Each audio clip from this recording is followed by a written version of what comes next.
Homens poderosos nunca perseguem, imploram ou entram em pânico. Maquiavel. Você sente no instante em que entra em uma sala a microexpressão que trai o sorriso, o elogio com a agenda oculta enterrada 2 camadas abaixo. Você cataloga, arquiva e não diz nada. Volta para casa, reproduz cada interação em câmera lenta e se pergunta por que está tão exausto de uma conversa que todo mundo achou divertida.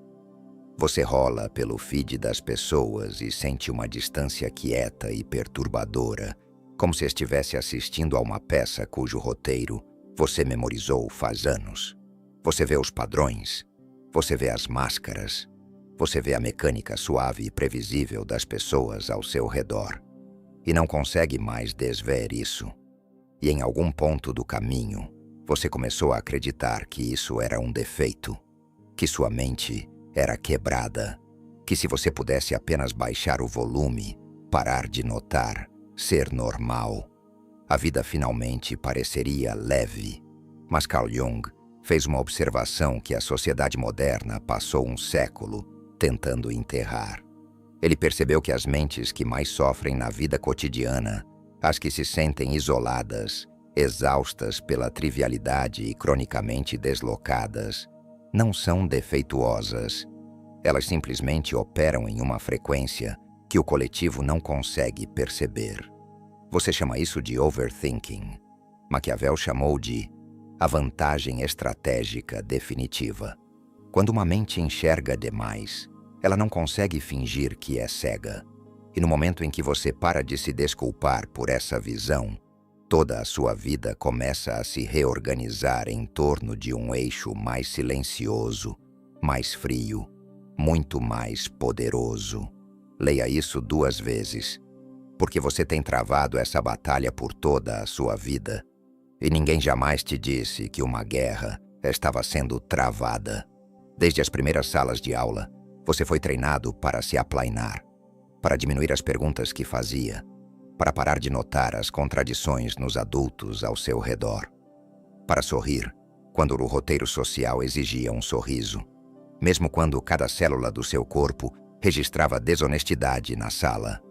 Isso não é acidente. Isso é a arquitetura do coletivo. A tribo não recompensa a mente que enxerga demais. A tribo recompensa a mente que se conforma rapidamente, ri no momento certo e não faz perguntas inconvenientes. O sistema precisa que você seja suave, previsível e levemente anestesiado. Precisa que você acredite que sua hiperpercepção é uma falha a ser medicada, uma peculiaridade a ser socializada para longe, uma maldição pela qual pedir desculpas.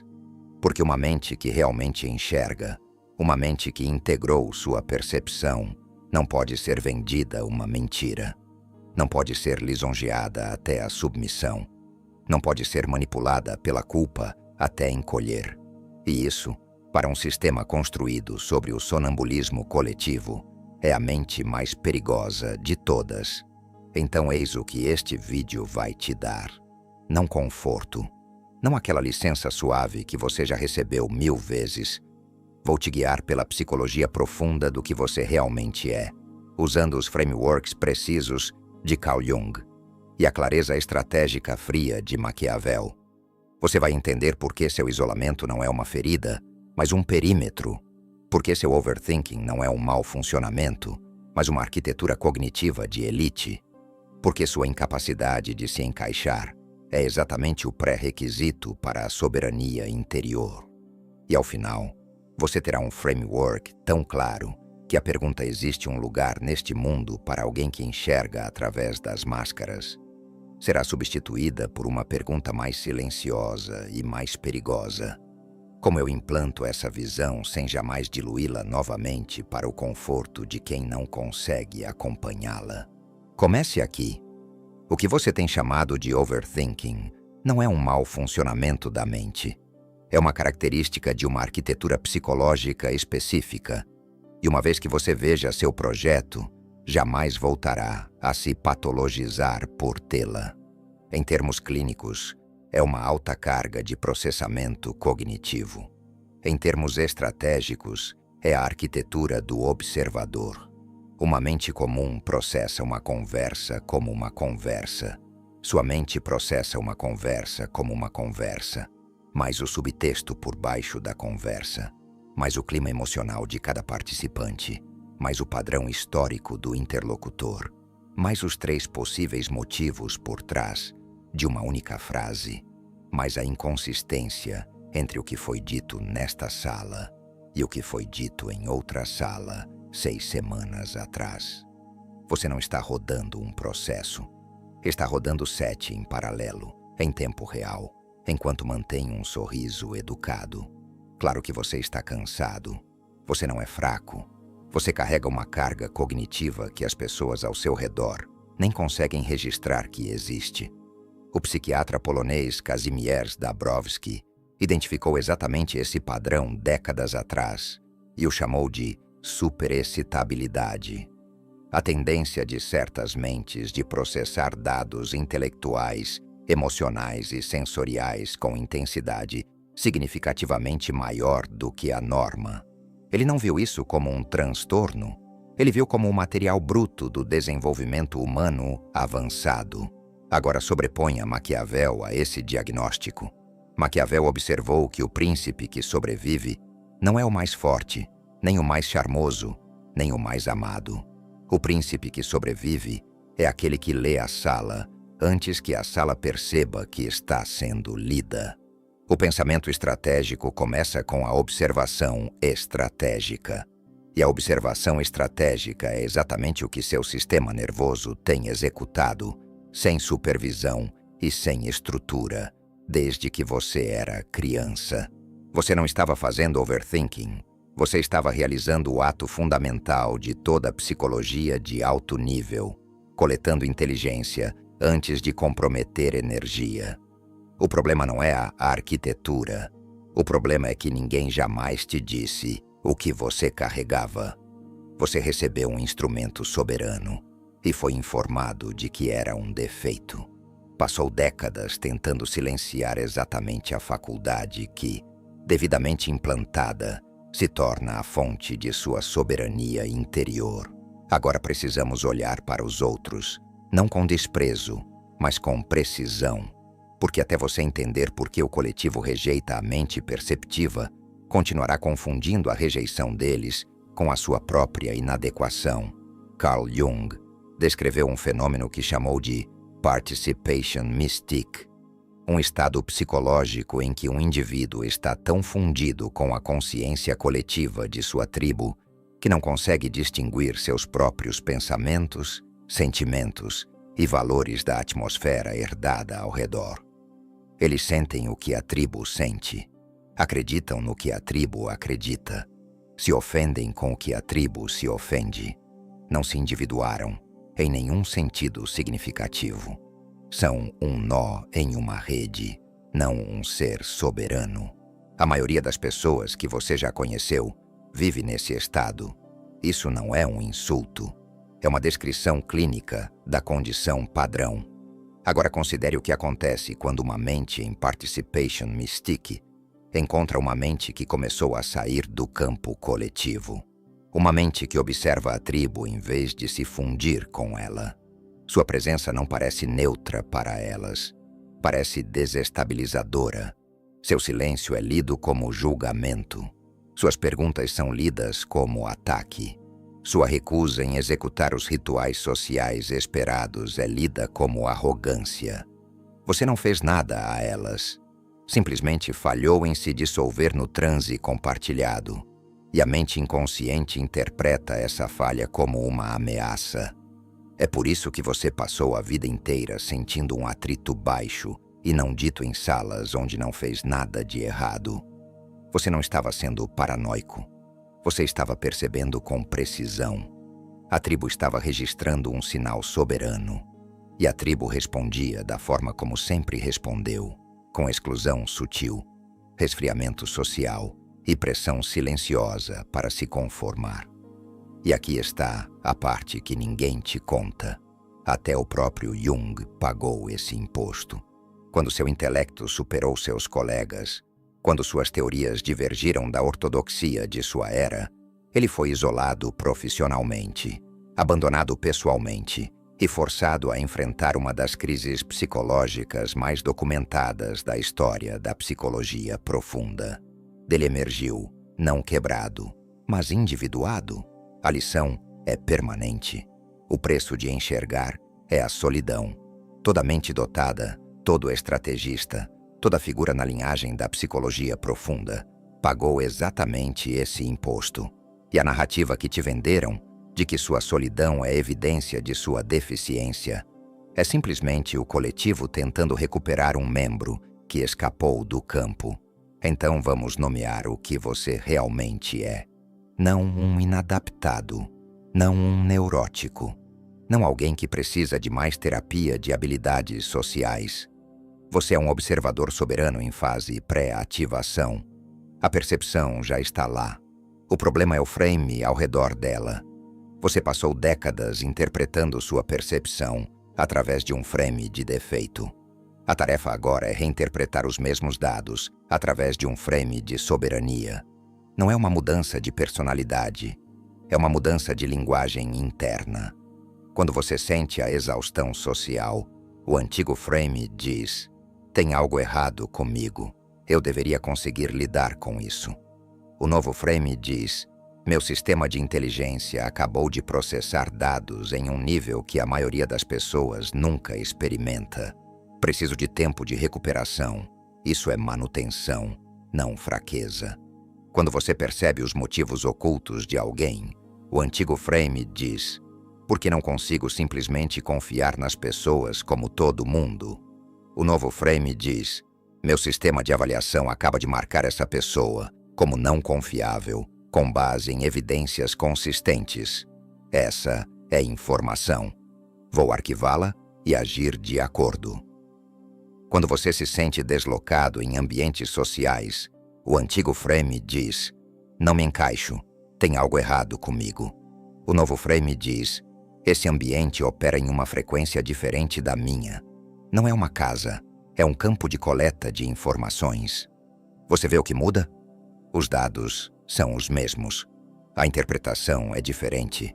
Maldição vira arquitetura. Mesmos dados, nova linguagem, uma vida completamente nova. Agora integramos. Porque percepção sem integração é apenas sofrimento com passos extras. Jung foi muito claro nesse ponto. As faculdades que você suprime não desaparecem. Elas vão para baixo, para a sombra, e de lá sabotam você de formas que você não consegue rastrear. A mente dotada que passou uma vida suprimindo sua percepção para se encaixar não se torna normal. Ela se torna ansiosa. Ela se torna exausta. Ela se torna cronicamente insatisfeita sem saber o porquê. A inteligência não morre. Ela apodrece no porão. A integração significa trazer a faculdade suprimida de volta à luz do eu consciente e dar a ela um lugar à mesa da sua identidade. Em termos arquetípicos, esse é o retorno do sábio. O sábio é a figura interior que enxerga com clareza, fala raramente e age com precisão. O sábio é a parte de você que tem batido na porta da sua consciência por anos, pedindo que você pare de se desculpar pelo que consegue perceber.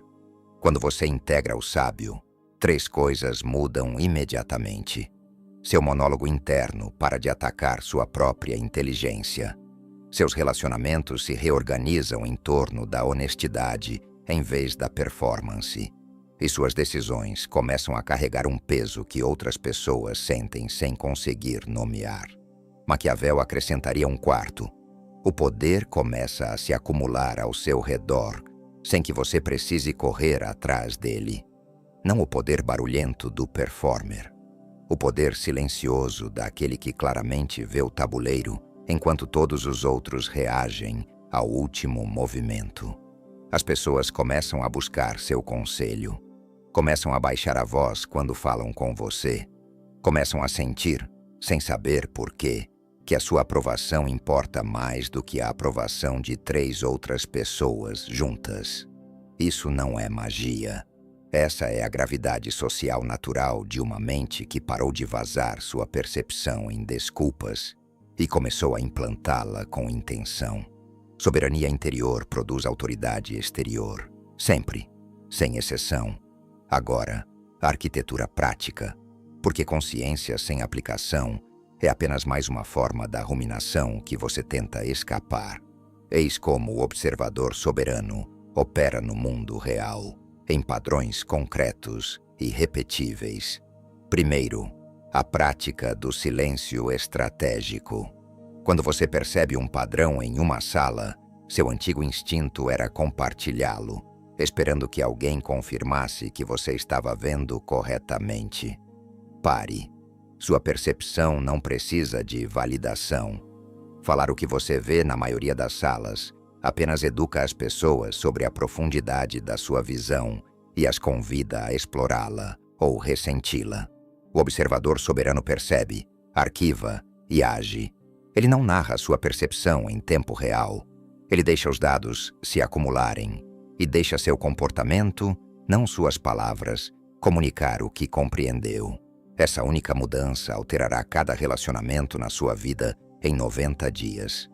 Segundo, a prática do acesso escalonado.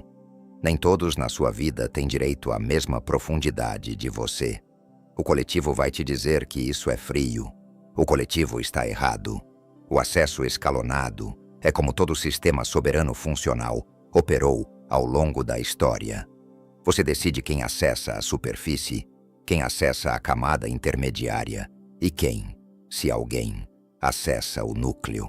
A maioria das pessoas na sua vida viverá na camada superficial e jamais saberá disso, porque a camada superficial de uma mente perceptiva ainda é mais interessante do que o núcleo da maioria das outras. Isso não é arrogância, é gestão de energia. Sua percepção é um recurso finito que se regenera. Você a aloca como um estrategista aloca capital. Terceiro, a prática da solidão deliberada. Não a solidão acidental que você tem sofrido, mas retirada programada, estruturada, intencional. A mente que enxerga demais precisa se recolher regularmente ao silêncio para processar o que coletou. Isso não é opcional, isso é manutenção. Todo filósofo, todo estrategista, toda figura na linhagem da psicologia profunda construiu a solidão deliberada em sua arquitetura. Você também vai fazer isso e vai parar de se desculpar por isso. Quando alguém te disser que você passa tempo demais sozinho, você reconhecerá essa afirmação pelo que ela é.